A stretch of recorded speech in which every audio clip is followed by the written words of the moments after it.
lagi bersama saya Maria Clarita Baya. Di sini saya akan menjelaskan model-model pengembangan bahan ajar. Model pengembangan bahan ajar yang pertama yaitu model EDI. Salah satu model desain pembelajaran yang sifatnya lebih generik adalah model EDI, yaitu analisis, desain, develop, implement, dan evaluasi. EDI muncul pada tahun 1990-an yang dikembangkan oleh Reiser dan Molenda. Salah satu fungsinya EDI yaitu menjadi pedoman dalam membangun perangkat dan infrastruktur program pelatihan yang efektif, dinamis, dan pendukung kinerja pelatihan itu sendiri. Model ini menggunakan 5 tahap pengembangan sebagai berikut, yaitu yang pertama, analisis atau analisis kebutuhan pembelajaran, yang kedua, desain atau perancangan bahan ajar, yang ketiga, development atau pengembangan materi, yang keempat, implementation atau implementasi dalam pembelajaran, dan yang kelima, evaluation atau evaluasi aktivitas bahan ajar. Model yang kedua yaitu model Dick and Carey. Perancangan pengajaran menurut sistem pendekatan model Dick and Carey yang dikembangkan oleh Walter Dick dan Lou Carey. Model ini merupakan model prosedural dan model melingkar.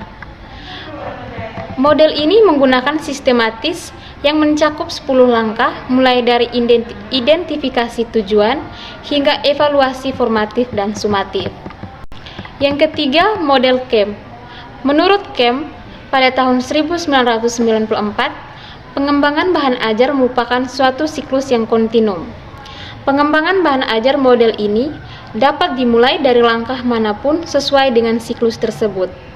Oleh karena itu, model pengembangan bahan ajar CAM ini dapat memberi kesempatan kepada para pengembang untuk dapat memulai dari langkah manapun sesuai dengan kurikulum yang berlaku.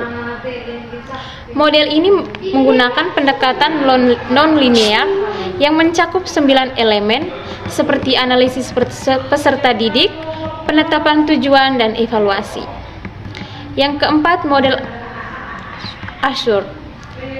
Model Assur merupakan suatu model yang merupakan sebuah formulasi untuk kegiatan belajar mengajar atau KBM yang disebut juga model berorientasi kelas. Model ini berfokus pada integrasi teknologi dalam pembelajaran. Yang kelima, model 4D. Model ini terdiri dari 4 tahap pengembangan sebagai berikut. Yang pertama, define atau pendefinisian. Kegiatan pada tahap ini dilakukan untuk menetapkan dan mendefinisikan syarat-syarat pengembangan. Yang kedua, desain atau perancangan. Tahap perancangan bertujuan untuk merancang perangkat pembelajaran. Yang ketiga, develop atau pengembangan. Thiagarajan membagi tahap pengembangan dalam 2 kegiatan, yaitu expert aparsial dan developmental testing. Expert aparsial merupakan teknik untuk memvalidasi atau menilai kelayakan rancangan produk oleh ahli dalam bidangnya. Developmental testing merupakan kegiatan uji coba rancangan produk pada sasaran subjek yang sesungguhnya. Hasil uji coba digunakan memperbaiki produk agar dapat diujikan kembali sampai memperoleh hasil yang efektif. Yang keempat, disseminate atau penyebarluasan.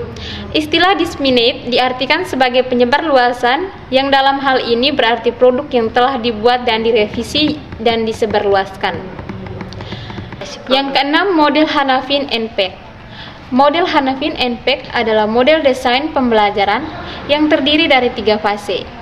Dalam model ini, penilaian dan pengulangan perlu dijalankan dalam setiap fase. Modul ini lebih berorientasi pada produk. Berikut tahapan dari model Hanafin and Peck, yaitu fase pertama, analisis kebutuhan dilakukan dengan mengidentifikasi kebutuhan-kebutuhan dalam mengembangkan suatu media pembelajaran. Fase yang kedua, fase ini yaitu fase desain, informasi dari fase yang dipindahkan ke dalam bentuk dokumen yang akan menjadi tujuan pembuatan media pembelajaran. Yang ketiga, fase pengembangan dan implementasi terdiri dari hasil penghasilan diagram alur, pengujian, serta penilaian formatif dan penilaian sumatif.